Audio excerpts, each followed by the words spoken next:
Something is brewing at Huawei. A quiet revolution in chip design that could shake the entire mobile industry. A new leak has revealed that Huawei is developing a next-generation 5nm Kirin 5G chipset.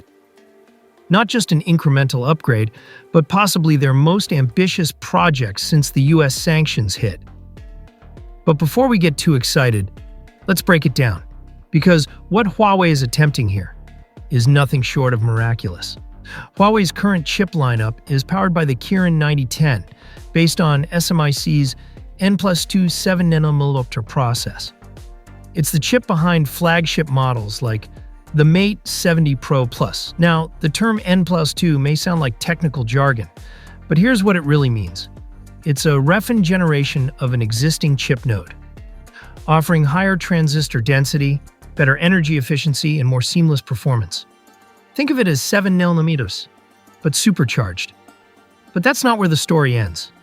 Sources on Weibo, especially the well-known @SmartChip Consultant, suggest that Huawei is working on a brand new 5nm Kirin 5G processor built on an improved N+2 variant.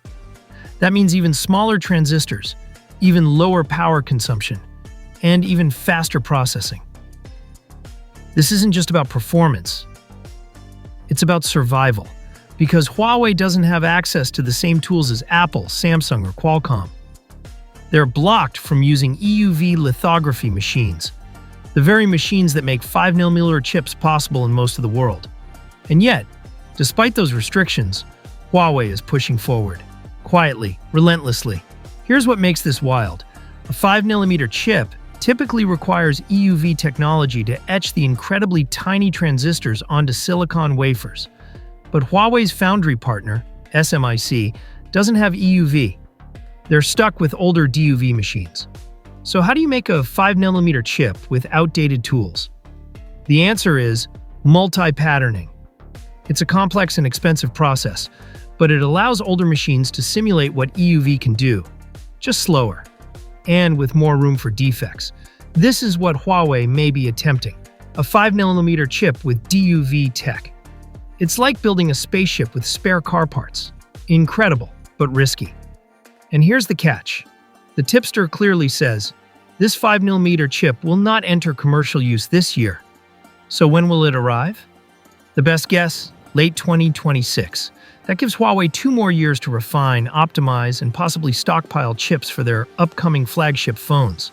But wait, there's more. Another recent leak mentions that Huawei's 5nm Kirin X90 chip is already being tested, not in phones, but in HarmonyOS PCs. Yes, PCs. That's a surprising twist.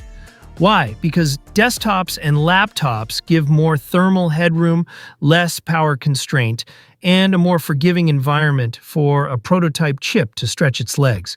It's the perfect test bed before going mobile. So here's what we're possibly looking at. A strategy where Huawei first deploys this 5nm tech in PCs, gathers performance data, fixes flaws, and then rolls out the perfected version in next-gen smartphones, possibly in the Mate 80 series or whatever flagship follows in 2026.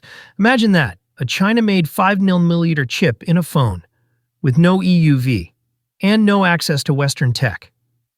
That's more than just engineering. That's a statement. Let's zoom out for a second. This isn't just about chips.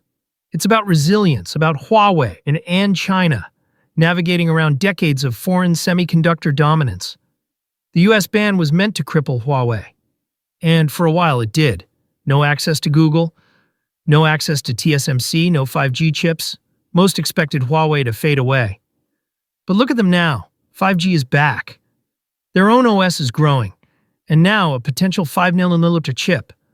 What happens if Huawei pulls this off?